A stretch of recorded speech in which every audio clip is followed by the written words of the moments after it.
मंच पर उपस्थित राष्ट्रीय अध्यक्ष आदरणीय श्रीमती जी मंजू जी बांगर जी, राष्ट्रीय महामंत्री श्रीमती ज्योति जी राठी, उपस्थित सभी माताएं, महानुभाव और बहनें, आप सभी को सादर प्रणाम और जय श्री नारायण। सच्ची बोलो तो मैं काई बोलूं मैं भूल गो, क्योंकि वो तो थाको स्वागत इतना अच्छा हो ना कि स्वागत नहीं हाल में बढ़ बैठे हो। वंडरफुल। मैंने काई बोलूं मैंने ध्यान में नहीं आ रहा, फिर भी कोशिश करो। और एक्चुअल में मैं जटा भी जाऊं, काई भी प्रिपेयर कर नहीं हूं, जटा की परिस्थिति अभी को अनुभव लेकर बोल रही हूं, ठीक है। अब जिको भी बोलूं मैं काई प्रिपरेशन नहीं है, बट बेटा एक दो तीन चीजें ध्यान में आई मैं थाके साथ शेयर करूं चाहूँ। फर्स्ट ऑफ ऑल मैं शुक्रिया अदा करना चाहता हूं, क्योंकि जिनकी वजह से मैं यहाँ पर उपस्थित हूं, मैं उनको आपकी परमिशन लेता हूं, मैं उनको बुलाना चाहता हूं, श्रीमती सरोजी कासट जी।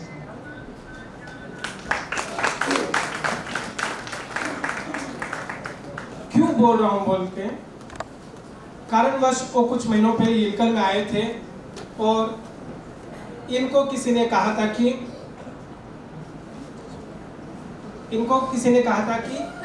इलकल जैसे गांव में भी एक अस्पताल बना है जो देखने लायक है। और माता जी वहां पे आई थी, उन्होंने हमारे हॉस्पिटल में आचार्य श्री रामानुचार्य मूर्ति का प्रतिष्ठापन हुआ है, उनके दर्शन किए और पूरा अस्पताल का भ्रमण किया। और उसके बाद में उन्होंने कहा कि हमने कभी सोचा नहीं था कि इलकल में भी गांव है, इलकल में भी एक अच्छा हॉस्पिटल बन सकता है जो आजकल मेट्रोज में भी नहीं रहता है। और उन्होंने हमको रिक्वेस्ट की कि आपका हॉस्पिटल का वीडियो आप क्लिप हमें भेजें ताकि हम नेशनल लेवल में भेज सकें और इस अस्पताल का कुछ दर्शन बाकी लोगों को भी पता हो सके। और उनकी वजह से, उस वीडियो की वजह से आज मैं यहाँ पे हूँ और उनको इस माध्यम से मैं बहुत बहुत धन्यवाद करना चाहता हूँ। और दूसरा शुक्रिया अदा करना चाहता हूं, आप सभी को है, लेकिन नाम सिर्फ दो लोगों का लेना चाहता हूं क्योंकि कुछ दिन से उनसे वार्तालाप हो रही है, लेकिन ये आप सभी को रिप्रेजेंट करता है। श्रीमती अनुसुया जी मालू जी को और श्रीमती शोभा जी बुद्रा जी को, क्योंकि उन्होंने रिक्वेस्ट किया था। उन्होंने पहले कहा था कि आपका हम सम्मान करना चाहते हैं, लेकिन कुछ दिन पहले उन्होंने कहा था कि हम सिर्फ सम्मान ही नहीं बल्कि आपको मुख्य अतिथि के रूप में देखना चाहते हैं। तो उस वजह से इस मंच को बहुत बहुत धन्यवाद प्रकट करता हूँ। अब आती है, क्योंकि ये कार्यक्रम महिला संगठन है तो महिलाओं के बारे में बोलना तो बनता ही है, लेकिन सिर्फ बोलना नहीं है, ये मेरे खुद के अनुभव है और सत्य है। मैं उन दो महिलाओं को इस मंच की ओर से मैं धन्यवाद प्रकट करना चाहता हूं, क्योंकि उनकी वजह से आज मैं यहाँ पे हूँ। उनमें सबसे पहले आती है मेरी माता जी श्रीमती कमल किशोर जी दरक, जो गुलेगुट के काबरा परिवार की बेटी है और इलकल के दरक की बहू है। उन्होंने मुझे पाला पोसा और उनकी संस्कार की वजह से उन्होंने मेरे को बचपन से ही पढ़ाई भी लिया है, उसकी वजह से आज मैं यहाँ पे हूँ। और दूसरी महिला आती है मेरी धर्मपत्नी श्रीमती डॉक्टर रश्मि दरक, जो एक डेंटल सर्जन है और परवानी की बेटी है, मालपानी की, और मेरी बहू है, मेरी धर्मपत्नी। मैं कुछ आगे एक दो तीन एग्जाम्पल्स देता हूँ जो पूरी महिलाओं को रिप्रेजेंट करेगा। आज सामने मैं हूँ, लेकिन उनकी वजह वो है। तो इसलिए, और मेरा यकीन है और मेरा विश्वास है कि कहीं ना कहीं आप जितने भी यहाँ पे महिलाएं बैठी हैं, आपकी वजह से हम पुरुष का नाम रोशन होता है। ये सबका अपना योगदान है। सामने पिक्चर में हम आते हैं, लेकिन बैक में आपका सहयोग रहता है और उसी की वजह से हम हैं यहाँ पे। क्यों एग्जाम्पल देना चाहता हूँ, हम कभी घूमने जाते हैं तो रास्ते में हम देखते हैं कि पेड़ लगे होते हैं, पेड़ में फल होते हैं, फूल होते हैं। सब लोग वो पेड़ को देख के क्या बोलते हैं, कितना अच्छा पेड़ है, कितने अच्छे फल है, कितने अच्छे फूल है। कभी हम मेट्रोज में जाते हैं तो हमको बहुत बड़ी बड़ी इमारतें दिखाई देती है, बहुत बड़ी बड़ी बंगलोज दिखाई देते हैं, कुछ मॉन्यूमेंट्स दिखते हैं, सब लोग उसकी प्रशंसा करते हैं। लेकिन असल में अभी हम जाके जिन्होंने भी वो पेड़ अभी इमेजिन किया होगा, पेड़ देखे होंगे, फल भी देखे होंगे, फूल भी देखे होंगे, और मैं जाके उस पेड़ के रूट्स को कट कर दूं तो वो पेड़ कैसे दिखेगा?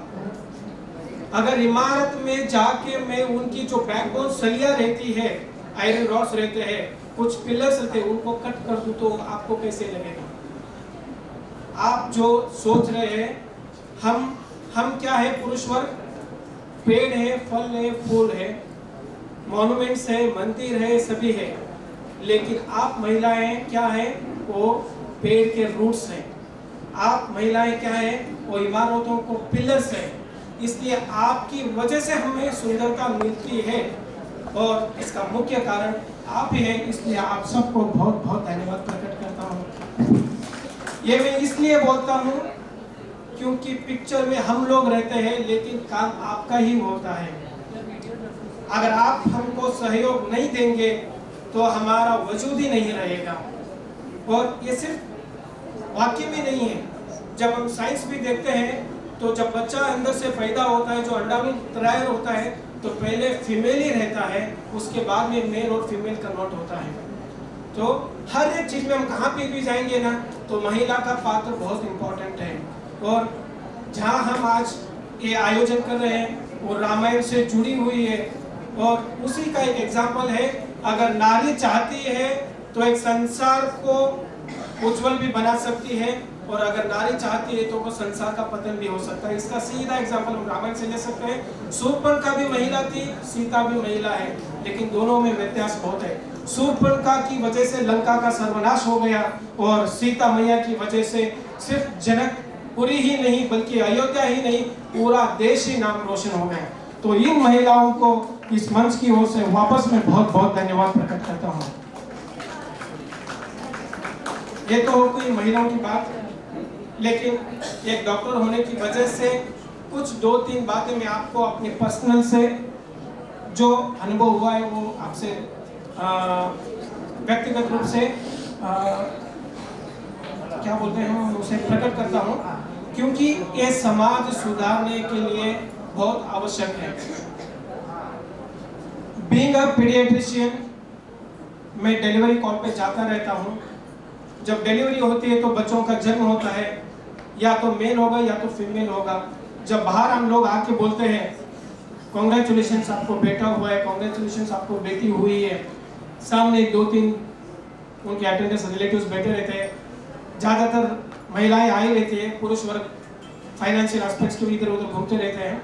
लेकिन ये मेरा प्रैक्टिकल अनुभव है, जब मैं डिक्लेयर करता हूँ कि आपको बेटा हुआ है तो सब लोग बहुत खुश हो जाते हैं। जब मैं डिक्लेयर करता हूँ कि आपको बेटी हुई है, उसमें भी खुश होते हैं, लेकिन दुखी होने में ज़्यादातर महिलाएं ही रहती हैं। ये क्यों होता है आज तक मेरे को पता नहीं चला है। हम लोग बोलते हैं ना महिलाओं को आगे बढ़ाना चाहिए, लेकिन महिला की सबसे बड़ी शत्रु महिला ही है। ये मेरा प्रैक्टिकल है, मैं ऐसे नहीं बोल रहा हूँ। आपको अगर सपोर्ट करेंगे ना तो सब समाज भी अच्छा हो सकता है। क्यों ना महिला बेटी होने के ऊपर खुश ना हो, 3 हो, 4 हो, 2 हो, 1 हो, बेटी को ही या बेटे जैसा सम्मान दे, तभी ये प्रॉब्लम सॉल्व हो सकती है, वरना कभी भी नहीं होगी।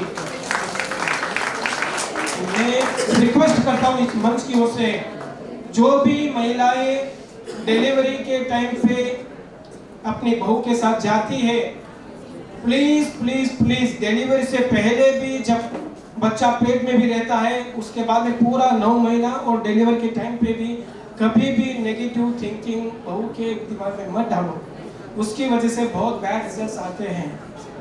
और बेटी होने पे ज़्यादा खुश आपको होना चाहिए, क्योंकि आज बेटियों की वजह से हम हैं। अगर बेटी नहीं होगी तो कहाँ पे बच्चे पैदा होंगे, ये आप ध्यान में रखिए। ध्यान में रख के आप सपोर्ट करें और इस समाज को उज्जवल बनाएं। ज़्यादा वक्त नहीं लूँगा। आने वाले इस मंच के जो भी अध्यक्ष रहेंगे, उपाध्यक्ष रहेंगे, उनसे मैं एक ही रिक्वेस्ट करता हूँ कि आपका काम ऐसा होना चाहिए को महिलाओं बन के महिला को सपोर्ट करें, तभी एक समाज अच्छा बन सकता है, तभी एक देश उज्जवल बन सकता है। इसी उम्मीद के साथ मैं अपने शब्दों को विराम देता हूँ। बहुत बहुत धन्यवाद।